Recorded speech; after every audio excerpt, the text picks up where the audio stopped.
welcome to Behind the Bearcat. This is the podcast where the Northwest Missouri State University Career Services Office chats with Northwest faculty, staff, students, alumni, and friends to hear about their career journeys, how they got to where they are, and how they became Bearcats. I'm Career Services Assistant Director Travis Klein.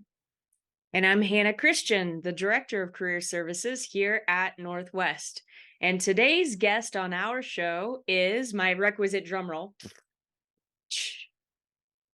I'm John Coffey, Station Manager of KXCV-KRW here on the Northwest campus.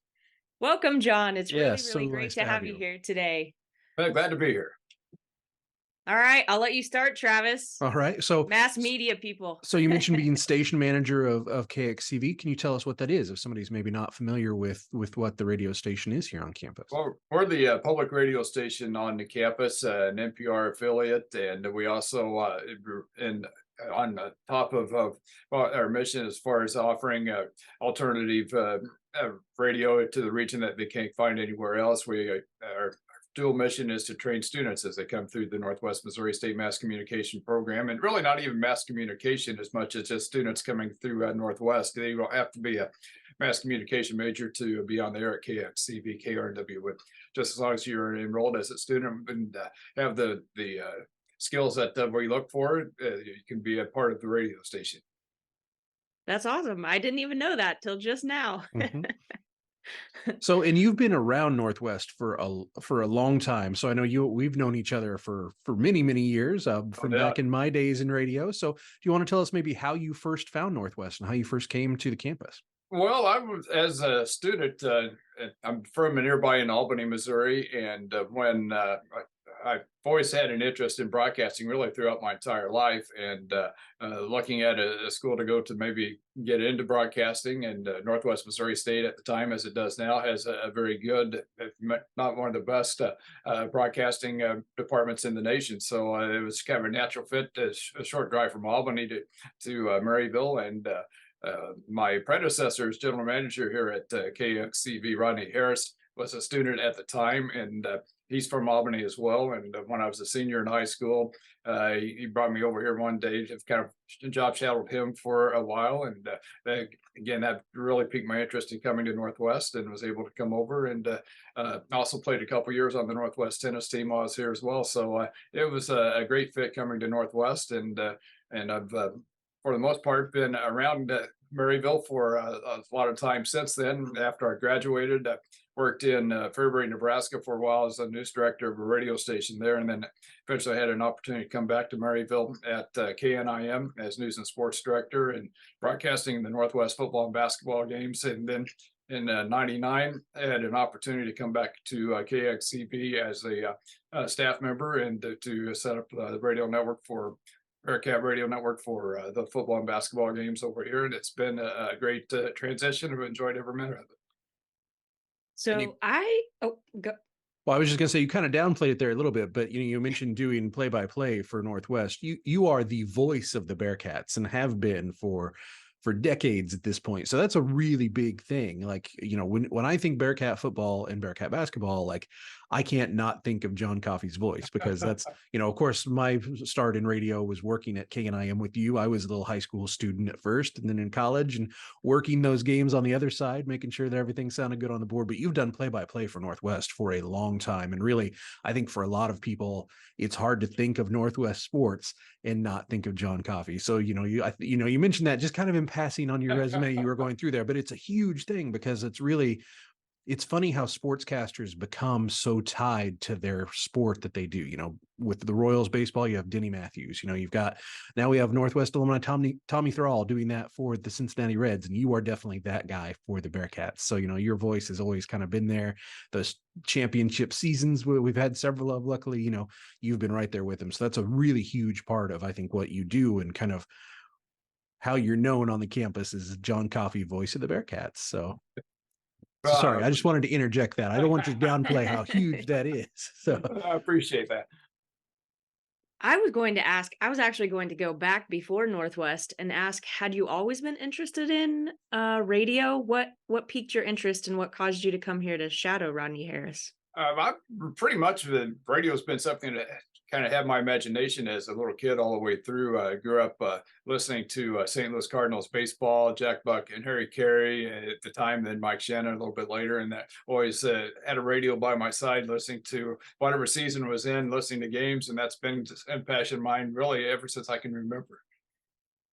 So then to tie that into Travis's long statement there, how did you become the voice of the Bearcats? What events progressed to you to get to that point?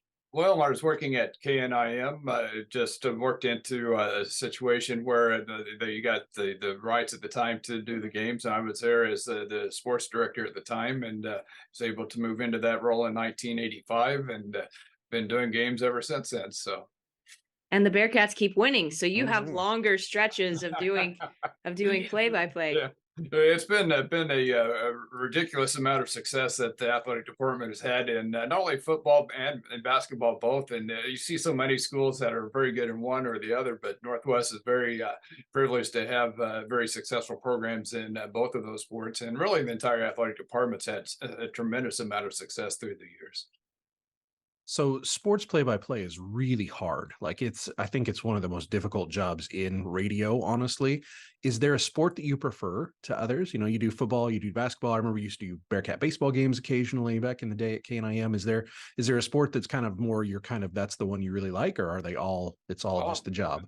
They all have their aspects that are a lot of fun. I feel like one of the best sports to do is baseball, and I haven't done that in quite a while. So it's been as just the way things have turned out with the career. But they both have football and basketball. Both have a lot of differences as far as how you go about approach the game in the broadcast. But they both are very fun to do. Football is more of an event week by week, but because they play so few games and the way things work out. But for basketball, it's just fun to see how the season builds from November to their end. And really, nothing is more fun than a tournament basketball game in March, where you've got the crowd is packing the arenas, and just a close basketball game goes back and forth. That's about as good as it gets. But again, they both have things that are very enjoyable in different ways. So I really enjoy doing it.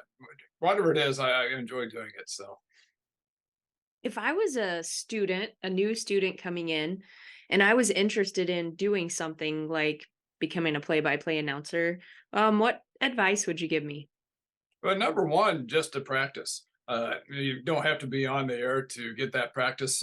I know a lot of the students come through and do some play-by-play on KZLX, but even before you get to that particular point, now with recording apps on your phones, just take the phone out to a game, maybe hook in a microphone with that, just prepare to do a broadcast as if you were going to be on the air, and then just get that in front of as many people as you can to get some good criticism. I know my door is always open for the students to come in, and we can go over their recordings and then give them some advice, and then ship them back out for the next game and keep coming back. And you mentioned Tommy Thrall. He was very good about that. When he came in as a freshman, he was knocking on my door, I think the first day he got on campus, and he had no qualms about going out and doing the practice that he needed to do to get to where he was at. He eventually was one of my sideline reporters, which is a student position here that every year for football, and then he's kept in touch throughout the years. So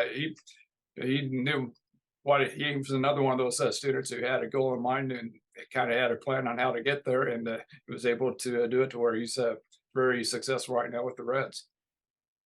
And play-by-play is one of those things. If you want to do it, someone will pay you to do it, probably, because there's 8-man football games that get covered by local radio stations, and even newspapers, will want people to cover them. Even if you're not doing play-by-play, you're still covering the game. So students, if you want to do sports stuff, like, you can do sports stuff for sure. You just have to put yourself out there and be willing to do it. And like I say, KZLX, the student run radio station, they do play-by-play as well. So yeah, there's lots of opportunities if you want to do it. So when practice makes you better, because I've done exactly one play-by-play thing ever, and I will never do it again, because it was like, I can't. It was a basketball game, and it's like, nope, I can't keep up. It's too fast. You have to consistently be behind, which was really hard for me. So not my jam. And I think a lot of the kids that first get into it think you just show up and you do the games. There's a lot of background work before you get there even. But one of the things I try to tell the students too as they come through is don't be so single-mindedly focused on doing play-by-play if that's what your main goal is, because that first, maybe second or third job out there, you will not be doing exclusively play-by-play or sports broadcasting. You need to know how to write a news story, maybe do a board shift. You need to know how to go out and cover a city council meeting. The more skills you have, it's going to help you get that first job, because they're looking for somebody that can do a little bit of everything. It's a lot of these small market radio stations, and then you can slowly kind of climb the ladder there to get to that end position that you want. But you got to build your skill set early to be market yourself to where you can get that first job to eventually get the one you want. Did you want to be a station manager as a Well, student? Kind of what was your goal there? Well, my goal was to do play-by-play when I got out. But again, every job I've had to do something other than sports along with it. Whether it was at KNIM, where I was news and sports director, also did some board shifts there. And I was news and sports director here at KXCV, and also did sales here to get the underwriting to be able to do the games. But it wasn't something that was high on my goal list. But when Rodney was station manager here, he unfortunately passed away, and there's a void at the station, and I decided to go ahead and apply for that position, and it's worked out. It's been a great opportunity for me, and I've got a great staff to work with, which makes it a lot of fun to come to work every day. So what do you, on the day to day, what do you do as station manager? Well, first thing I come in, I do the 7 o'clock sports on the air, and then come in and just kind of depends on the year. Like right now, we're working on EEO reports that have to be submitted for the FCC, and we've got a couple other FCC things that need to be filed this week. So there's a lot of paperwork, or now I guess a lot of, not necessarily paperwork, but online things that go on. Computer work, yeah. Yeah, because you got to make sure that everything is up to date with FCC, or they like to slap a fine on you. So those are some important issues that we got going this week. Then just making sure that the staff has the tools that they have to be successful in what they do. And it's just every day is a little bit different, it seems like, when you come in here. So I know one thing with KXCV, KRNW, you guys hire students as well. You mentioned, in your beginning that you don't have to be a broadcasting major to do it. You can do anything. What are the things you guys are looking for when you are hiring students? Are there certain skills, or just somebody who's willing to do the work, or what is it that you're looking for there? Well, a little of both there. Primarily, if they have good communication skills, it's important. But they don't have to have great skills to start with. We will train you and work you through the program. I know I mentioned too, you don't necessarily have to be a mass communication student to be on the air. I think a perfect example is we still have from time to time music majors that come over. They listen to some of our classical programming, and I know one student we had felt like he was listening one night, said, I could do that. So he came over, applied, got involved, and by the end of the time he graduated, the technical side of things fascinated him. So he worked with our chief engineer at the time, Charlie Maley, and he's had a career in engineering right now with New Hampshire Public Radio. So his career took a completely different turn than when he decided to major in music when he got here. So again, it's just if you just have that passion to want to be on the air, or just to pick up some part-time, we do pay as well. So to pick up some work study on campus, it's a great opportunity. Anything else, Travis?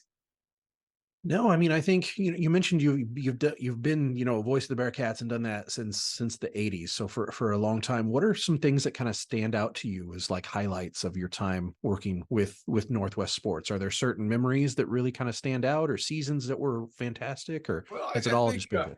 Yeah, I think most of it's all good. I mean, anytime you're at to me, a stadium or an arena, it's good regardless of how well the team's going, because you have those relationships behind the scenes of people that are around the conference that you get to know, and it's always fun to catch up with them every year. But I go back to 1996, even before the 98 championship game in football. That 96, I always talk about the first playoff game under Coach Churchma up in Omaha, where they had that big win at the last second to pick up their first playoff victory. I think that was the game that put the program on the map, and it's been just a great program ever since. And that one stands out to me even more than the championship runs that they've had, because that game you just kind of felt like it was our announcement to the world that Northwest Missouri State football was here. So that one really stands out to me. Of course, the basketball runs that they've had in recent years, there's just a number of games that have been very fun to be around as well. But that one was one of the big ones, I think. Excellent. Awesome. Well, thank you so much for your time. We appreciate it. No problem. And if again, any students out there, we'd love to have you come through and be a part of KXCV, KRNW. Just kind of go through the process to apply, and we would love to have you work for us. Where can they find you if they have more questions, if they want to learn more about the station? What's the best way to get a hold of the station? Well, just kind of come up to Wells Hall, second floor, and knock on my door or any of our staff. Patty Hawley is our program director, and she can go through the application process as well. And we would love to have any student that wants to be on the air if they have the want to and have the communication skills we're looking for. It'd be great to have you be a part of KXCB, KRNW. And again, even if you're looking to graduate and get outside of broadcasting, the communication skills you receive here will carry over in just about any field that you have. Excellent. Thank you. Yes, thank you so much. And John, always a pleasure to talk to you. And, like I say, you've been a huge part of my life for many, many years. And, one thing I remember, you didn't mention this, but I remember I was actually working at KNIM after the 98 football championship when they brought you the ring and they surprised you with that. And that's the only time I've ever seen you speechless, like in our entire relationship together. Was I think you were genuinely shocked it happened. And it was such a beautiful moment. And it was a shame we were on the radio because nobody could see how great it was. But I was there and I will never forget it. So. They kept that a pretty good secret, I think. They did, yes. And it was that ring was very impressive. So yes, I will never forget that. So excellent. Well, thank you so much. And like I say, if you're interested in getting involved with KXCV KRNW, reach out to John and we'll have contact information in the podcast description, both the video and the audio version. So that'll do it for another episode of Behind the Bearcat, and we will talk to you next time. Hey guys, we hope you enjoyed that episode. If you did, be sure to give us a thumbs up below. That helps out. Also, if you've not done so yet, be sure to subscribe and hit the notification bell so you never miss a new episode. Also, we'd love to connect with you on social media. You can find Behind the Bearcat on Twitter, Instagram, and LinkedIn. Plus, the audio podcast comes out on Fridays on all the major podcast platforms. Thanks again for watching Behind the Bearcat, and as always, we'll talk to you next time.